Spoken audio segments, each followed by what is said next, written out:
Hello everyone, welcome back. In this video, I'm going to talk to you about the Baker Act and silence is golden.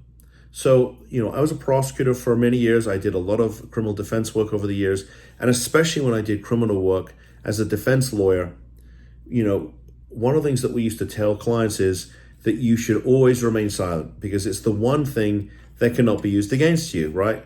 Prosecutor cannot comment on the fact the defendant didn't testify, in other words, that he or she remained silent. Cannot testify, cannot comment on the fact that the person, absent a waiver of Miranda, remains silent. So, I always tell families, look, you're better off just to remain silent.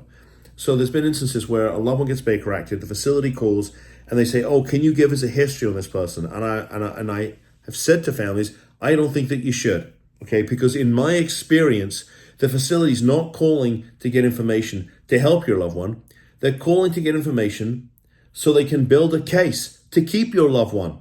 So they're looking to see, is there a history of mental illness? If so, what does it look like?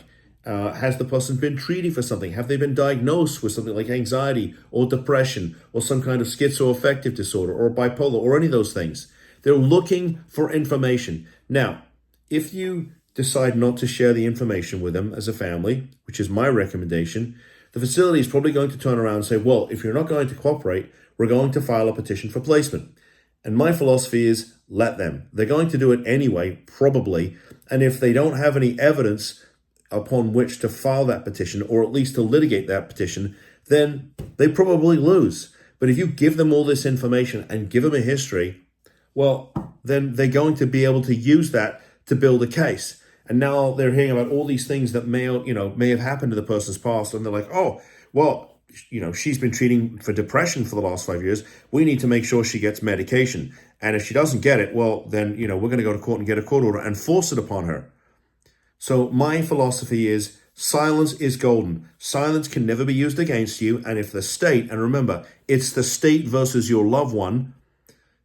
If the state thinks they have a case to extend your loved one's detention, then let them go to court. I will see them there and gladly entertain any evidence they think that they have.